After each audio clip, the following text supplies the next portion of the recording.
Bismillahirrahmanirrahim. Assalamualaikum warahmatullahi wabarakatuh. Perkenalkan, nama saya Rumilyati dengan NIM 212111322 dari kelas 5I Prodi Hukum Ekonomi Syariah. Pada kesempatan kali ini saya akan mereview buku yang berjudul Hukum Acara Peradilan Agama plus Prinsip Hukum Acara Islam dalam Risalah Qadha Umar bin Khattab, karya A.A. Isamratu Fuadah. Buku ini memuat 14 bab. Yang bab pertama mengenai pendahuluan, yaitu tentang hukum acara ada dua macam, yaitu hukum acara perdata dan hukum acara pidana.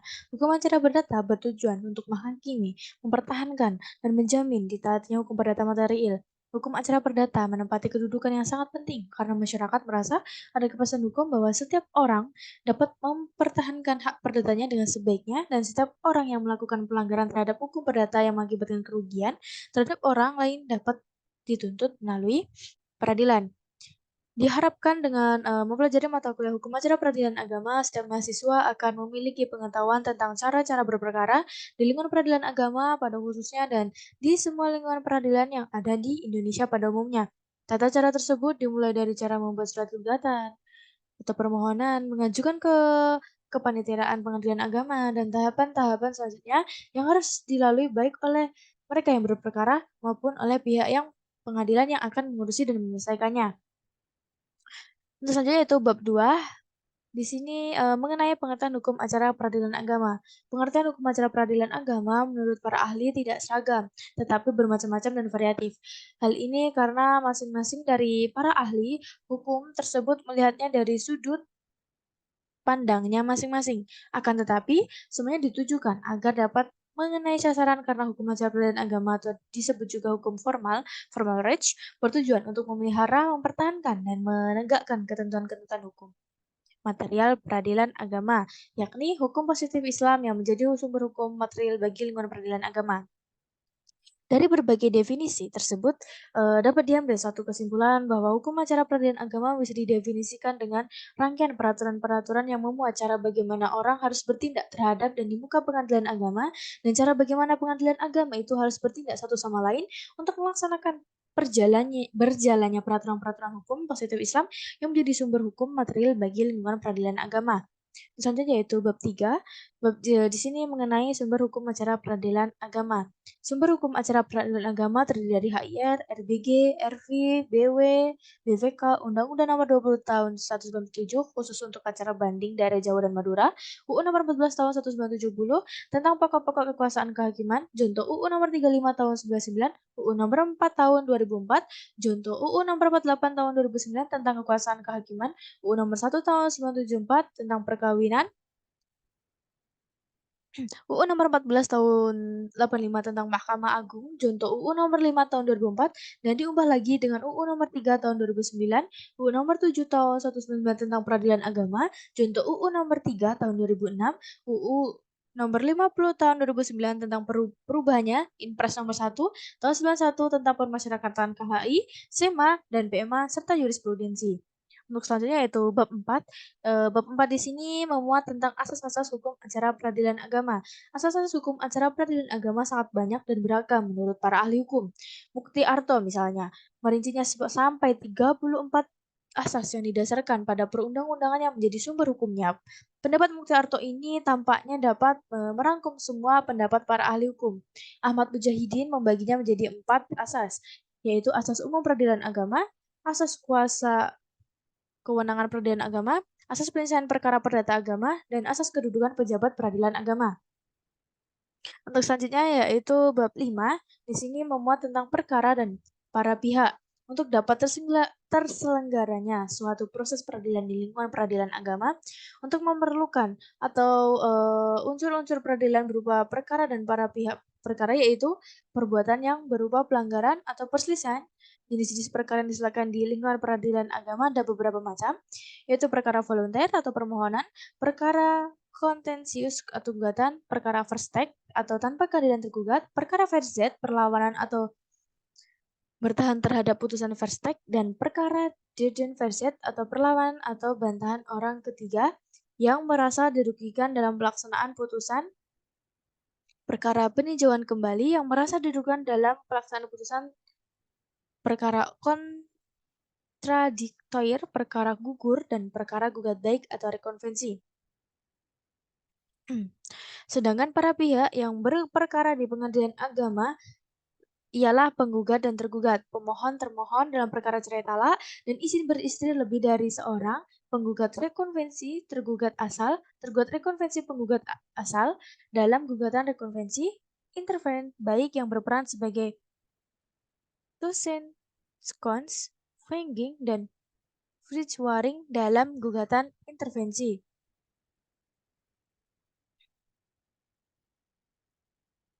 Untuk selanjutnya yaitu bab 6 yang memuat tentang bab hak yang disengketakan dan hukum putusan hakim.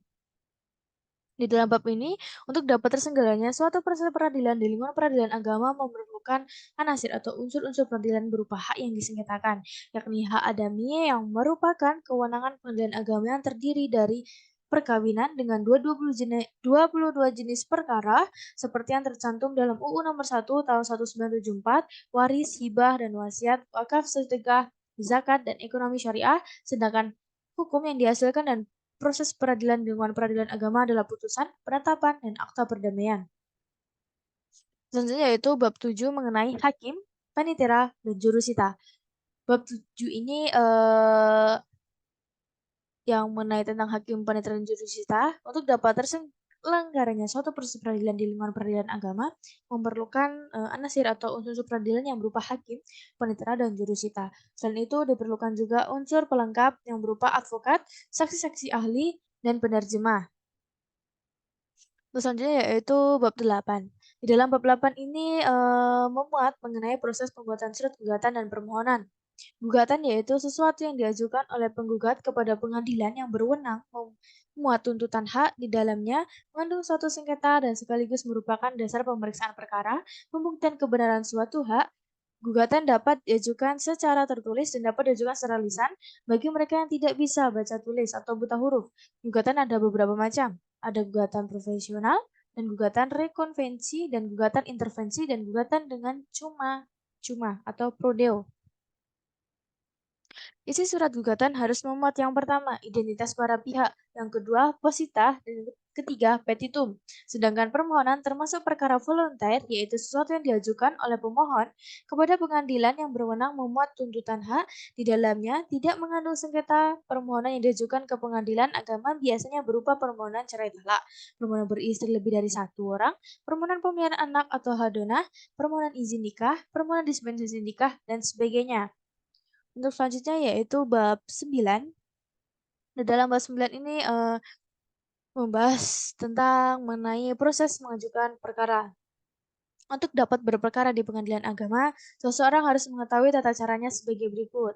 Yang setelah membuat surat gugatan atau permohonan yang ditandatangani oleh penggugat atau termohon, lalu penggugat atau pemohon atau kuasanya membawa surat gugatan itu ke sub kepaniteraan di pengadilan agama dan akan diterima di meja 1. Setelah ditaksir biaya perkara, lalu oleh petugas di meja 1 dibuatkan surat kuasa untuk membayar atau skum.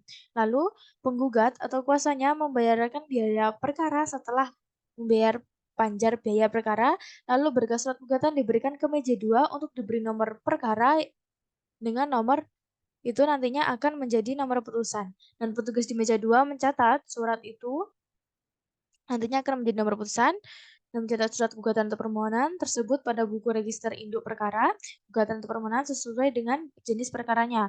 Lalu memasukkan surat gugatan atau permohonan tersebut dalam map berkas perkara, menyerahkannya kepada wakil panitera untuk disampaikan pada ketua pengadilan agama melalui panitera. Setelah selesai pengurusan di meja 2, penggugat atau termohon tinggal menunggu panggilan untuk sidang. Sementara pihak pengadilan dalam hal ini ketua pengadilan agama membuat suatu penetapan majelis hakim atau PMH, lalu menunjuk panitera untuk mencatat jalannya persidangan. Setelah majelis hakim terbentuk, maka majelis hakim akan membuat penetapan hari sidang atau PHS. Terus selanjutnya yaitu bab 10. Di bab 10 ini membahas mengenai tentang tahap persidangan. Proses persidangan di pengadilan agama dimulai dengan persiapan sidang yang diawali dengan pemanggilan para pihak, lalu dilanjutkan dengan protokoler persidangan. Protokoler persidangan adalah rangkaian kegiatan dalam mengatur tata tertib persidangan yang dimulai sebelum persidangan sampai selesainya persidangan dilaksanakan oleh majelis hakim. Sebelum persidangan dilakukan, petugas yang ditunjuk khusus untuk melakukan hal tersebut akan menyiapkan perlengkapan persidangan, menulis jadwal persidangan pada papan pengumuman yang telah disediakan sesuai dengan urut pendaftaran perkara, memanggil para pihak dan saksi-saksi untuk masuk ke dalam ruang sidang, dan sebagainya.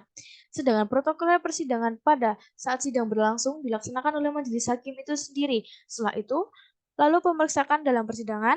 Dalam sidang pertama akan dilakukan pemeriksaan para pihak, diteruskan dengan anjuran damai. Kalau mereka mau berdamai, maka akan dibuatkan akta perdamaian yang kekuatannya sama dengan putusan. Tetapi kalau tidak mau damai, baru ketua majelis menyuruh penggugat untuk membacakan surat gugatannya. Setelah itu baru hakim mempersilahkan tergugat untuk menjawab, lalu replik, lalu duplik, dan seterusnya sampai mereka puas. Untuk selanjutnya yaitu bab 11 mengenai pembuktian. Hal ini yang perlu dilakukan dalam persidangan adalah pembuktian, konklusi atau kesimpulan para pihak dan pembuktian. Berita acara persidangan. Pembuktian adalah upaya para pihak yang berkara untuk meyakinkan hakim akan kebenaran peristiwa atau kejadian diajukan oleh para pihak yang bersengketa dengan alat-alat bukti yang telah ditetapkan oleh undang-undang. Pembuktian mempunyai peranan penting dalam pemeriksaan perkara dalam persidangan di pengadilan. Dengan adanya pembuktian, hakim akan memperoleh gambaran yang jelas tentang peristiwa yang sedang menjadi sengketa di pengadilan. Pembuktian adalah hukum acara peradilan agama dibebankan kepada kedua belah pihak secara seimbang dengan menggunakan alat-alat bukti, surat atau akta autentik, atau akta di bawah tangan, surat sepihak, saksi, persangkaan, pengakuan, dan sumpah. Konklusi atau kesimpulan para pihak penggugat dan tergugat pada tahap ini diberikan kesempatan yang sama untuk mengajukan pendapat akhir yang merupakan kesimpulan hasil pemeriksaan selama sidang berlangsung. Kesimpulan tersebut sesuai dengan pandangan masing-masing pihak disampaikan secara singkat. Sedangkan berita acara persidangan pengadilan agama merupakan akta autentik karena dibuat oleh pejabat yang berwenang untuk itu, dan isinya adalah berupa hal ihwal secara lengkap mengenai pemeriksaan perkara dan persidangan yang dijadikan pedoman hakim dalam menyusun putusan. Untuk selanjutnya bab 12 yaitu tentang putusan pengadilan. Produk hakim dari hasil pemeriksaan perkara di persidangan ada dua macam berdasarkan pasal 60 UU nomor 50 tahun 2009, yaitu putusan dan penetapan. Putusan adalah pernyataan hakim yang dituangkan dan dalam bentuk tertulis dan diucapkan oleh hakim dan persidangan atas perkara gugatan berdasarkan adanya suatu sengketa yang merupakan hasil akhir dari sengketa tersebut. Penetapan adalah pernyataan hakim yang dituangkan dalam bentuk tertulis dan diucapkan oleh hakim dalam persidangan atas perkara permohonan. Untuk selanjutnya yaitu tentang upaya hukum. Upaya hukum adalah upaya yang diberikan undang-undang kepada seseorang atau badan hukum untuk dan dalam hal tertentu melawan putusan hukum. Putusan hakim, mohon maaf. Upaya hakim ada dua macam, yaitu upaya hukum biasa dan upaya hukum luar biasa. Upaya hukum biasa terdiri dari verset, banding, dan kasasi, sedangkan upaya hukum luar biasa terdiri dari deden, verset, dan peninjauan kembali. Untuk bab selanjutnya yaitu 14 penafsiran putusan hakim.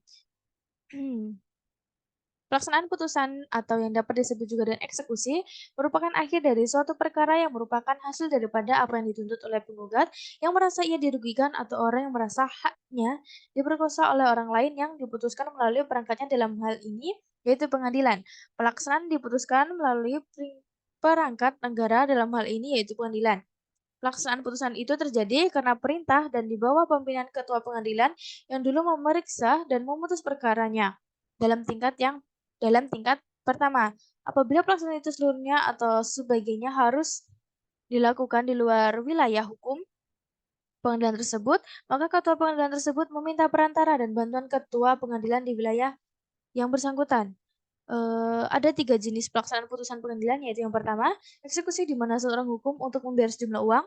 Yang kedua, eksekusi di mana seseorang dihukum untuk melaksanakan suatu perbuatan. Dan yang ketiga, eksekusi real, yaitu merupakan pelaksanaan prestasi yang dibebankan kepada debitur. Putusan yang dapat dieksekusi adalah satu, putusan yang telah berkekuatan hukum tetap. Kedua, putusan yang tidak dijalankan secara sukarela. Yang ketiga, putusan yang bersifat kondemnatoir. Dan yang terakhir, eksekusi atas perintah dan di bawah pimpinan Ketua Pengadilan Agama. Dan yang terakhir yaitu bab 15 tentang prinsip hukum acara Islam dalam Risala Al-Fardhu yang dibuat oleh Umar bin Khattab. Di dalam bab ini memuat berbagai macam prinsip hukum acara Islam yang dirisalakan oleh Umar bin Khattab untuk umat Islam. Mungkin cukup sekian yang bisa saya sampaikan pada review buku pada kesempatan kali ini. Apabila ada salah kata, bahkan kurang jelas atau apa, saya mohon maaf.